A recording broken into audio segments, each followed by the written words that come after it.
Olá! Esse é o terceiro vídeo da série O Tempo na Quarentena. Meu nome é Bruna Cardoso e nessa série a gente tem discutido um pouco sobre essa educação remota que as crianças começaram a receber, em casa, agora por conta da quarentena.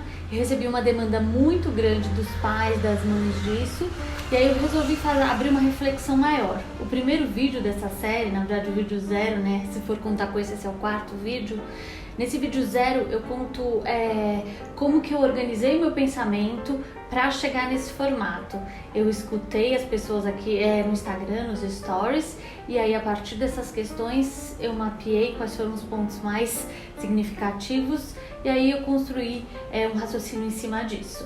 Então, no vídeo de hoje, eu vou falar sobre o tempo de concentração das crianças, que esse, gente, foi o campeão. A maior reclamação que veio das mães, dos pais, foi meu filho está com dificuldade de se concentrar. E aí, eu vou falar também da concentração nas telas, do uso das telas, que tem relação com isso também, era um outro ponto que eu tinha para falar, tá bom? Então vamos lá, vamos pensar em concentração, gente? A criança vai para a tela para fazer uma lição e aí você fala, nossa, ela não se concentra, por quê? Porque geralmente ela usa a tela do computador ou uma outra tela da TV em casa para outras coisas. Então você vê o seu filho assistindo a vídeos longos ou até programas, enfim, em YouTube, essas coisas. E aí, quando a criança recebe a atividade da escola, ela não consegue chegar nem perto desse tempo, O que será que acontece? É porque a gente não pode comparar uma coisa com a outra para início de conversa. É completamente diferente. A criança, nessas atividades remotas, recebe pela primeira vez a escola de uma outra maneira. A escola dentro da sua casa, ela tem que entender isso. Então, a princípio, essa transposição é estranha para as crianças, não foi pra gente? Para eles, então, é mais ainda. E aí ele olha para aquela tela, que normalmente ele está acostumado a usar para entretenimento, e aí tem que fazer lição com aquilo. Então tem dois pontos aí, Primeiro que a transposição que foi feita, agora eu tô vendo que tá todo mundo repensando em modelos de educação e tal, mas a princípio, nessa transposição, trouxe o que a escola tem de mais tradicional. Então foram os exercícios mais básicos, aquela coisa mais escolarizada mesmo, que veio para casa. E isso já dentro da própria escola é uma aprendizagem que ela é desconectada. Se você traz para casa, então, por mais que aquela atividade esteja ligada a um projeto que estava acontecendo, está desconectado para a criança. E o que mais motiva a aprendizagem é a gente entender para que a gente está fazendo aquilo, ver propósito na aprendizagem. Então, como vem tudo muito desconectado, ainda depois de um tempo, sem ligação nenhuma, a motivação fica menor ainda.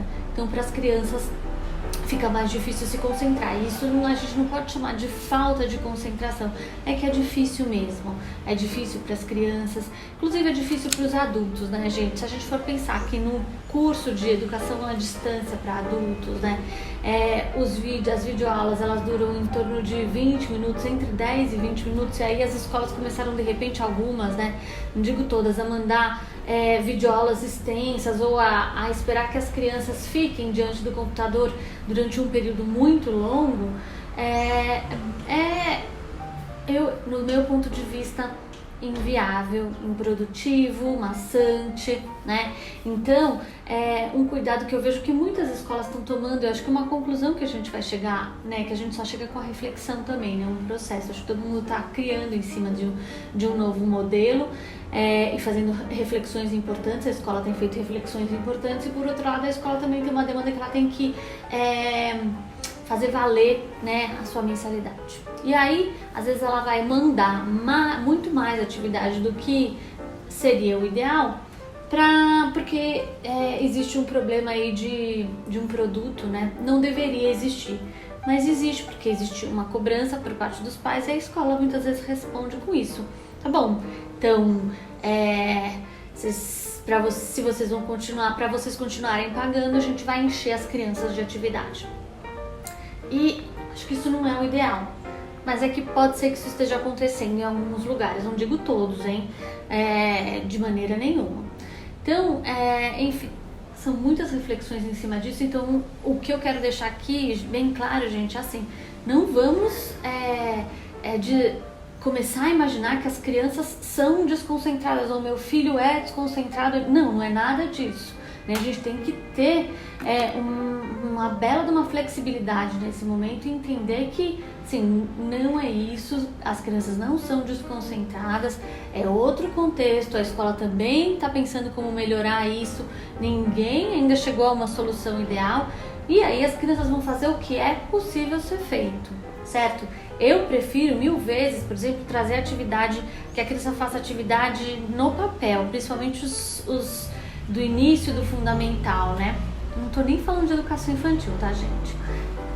Tô falando do início do fundamental. A partir de uma certa idade, depois dos 10 anos, as crianças já conseguem melhor lidar com a atividade na tela, escrita na tela, né? Começa com 9 anos e tal. Agora, antes disso, nem é recomendável que a criança fique tanto tempo na tela, né? Pra ninguém mas assim, enfim. Tem questões aí de desenvolvimento do olho e tal, que não pode forçar, então a leitura também, o ideal é que seja feita no papel, que seja ou escrita, ou que venha numa apostila, que já esteja numa apostila, ou que você possa imprimir, ou possa escrever mesmo, e a criança lê aquilo, e ela possa exercitar também a coordenação motora manual dela, escrevendo com as mãos, que é muito importante. Então a gente tem que ter também um olhar para isso, certo? Outro ponto importante que eu acho que ajuda muito é a organização da rotina e do espaço. Eu já falei aqui sobre rotina, a rotina construída, sabe, gente? Ela é diferente da rotina imposta. Às vezes a gente tem na nossa cabeça que o melhor para a família vai ser uma coisa e quando a gente coloca em prática isso na verdade não funciona. Porque a gente não escutou as necessidades das crianças, às vezes a gente não escuta nem as nossas próprias necessidades. Então é importante que as crianças, não que elas decidam como vai ser a rotina, não estou dizendo isso, mas que elas possam participar também, dizendo quais são as vontades delas, as necessidades delas nesse momento, e aí vocês conversam sobre. Querem um exemplo? Aqui em casa, por exemplo, eu conversei com eles, eu falei, olha, não dá pra ficar muito tempo na tela, a gente não tem tantas opções, então de manhã vai ser sem telas aqui, vocês vão só brincar e à tarde vocês fazem as atividades da escola, e etc. E aí eles falaram, tá bom, então a gente não vai poder usar a tela de manhã, então a gente vai brincar, a gente pode brincar, sei lá, com tinta na varanda ou coisas diferentes assim. Eu falei, claro que pode. Então a gente escuta as crianças também, as necessidades delas, e a gente constrói uma rotina junto. Eu achei que eu fosse trabalhar à tarde enquanto eles faziam as atividades da escola. E aí eu cheguei à conclusão rapidamente que isso não seria possível porque eu precisaria estar lá, pelo menos num primeiro momento, principalmente com o Mateus e com a Cecília, para ajudá-los, né, nas lições da escola. Eles não conseguem fazer sozinhos, falar, faz aí a atividade, não sai. Então eu alterei com eles alguns horários também, olha, de manhã eu ficaria mais com vocês, mas então eu vou trabalhar um tempo de manhã também, porque à tarde eu preciso eu preciso ficar com vocês nessas atividades. Então isso é escutar, né, as necessidades da família, as necessidades das crianças, conversar sobre construir uma rotina. Às vezes a dificuldade da rotina vem porque a rotina ela é totalmente imposta, a gente não escuta as crianças de jeito nenhum e aí não dá certo. E aí as crianças ficam tentando burlar e aí fica aquela coisa chata de ter que dar bronca, enfim. Tudo tem que ser conversado, tem que ser pensado, né? É a família junto, descobrindo o que é melhor para si nesse momento. Outro ponto importante, gente, é sobre a concentração nas telas, né? Outro dia, vou passar aqui, achei que não ia ter barulho, mas tá tendo. Não fechei a janela.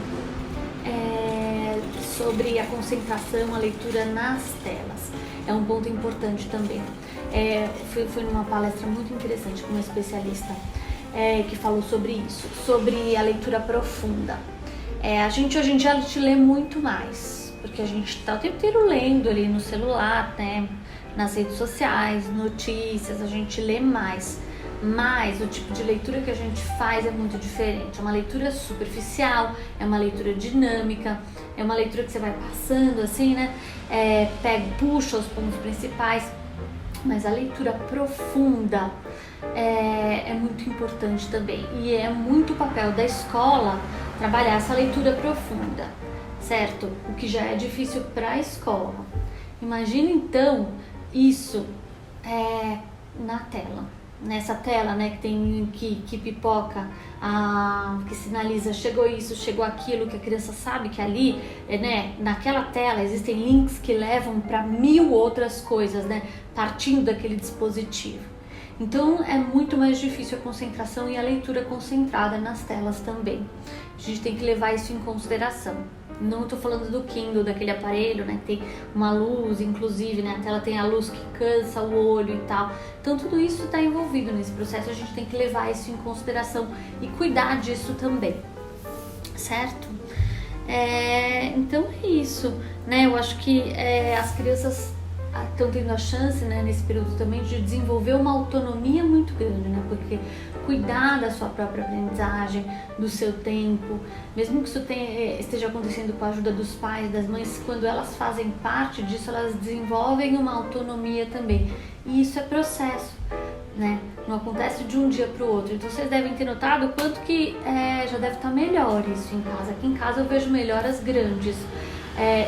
Não tá fácil ainda, não acho que vai chegar um momento assim, ai que maravilhoso, né, que lindo, mas eles estão se desenvolvendo, eles estão percorrendo um caminho, então vamos tentar fazer desse caminho o mais leve possível, né, conversar com a escola também, acho que essa troca é importante, a escola está se adaptando, gente, e aí a gente tem que chegar para conversar numa parceria, né, e não com reclamações e, enfim, a conversa, né, quando ela é respeitosa, aí a gente só colhe frutos. Se a gente entra no embate, isso só gera mais estresse, e tudo que a gente não precisa nesse momento, eu acho que é estresse, certo? Então é isso. Se você não viu os outros vídeos, veja, tem o segundo e o primeiro e o 0, que foi esse que da onde partiu toda a reflexão. Qualquer dúvida me procurem nas redes sociais também. É isso. Obrigada. Tchau, tchau.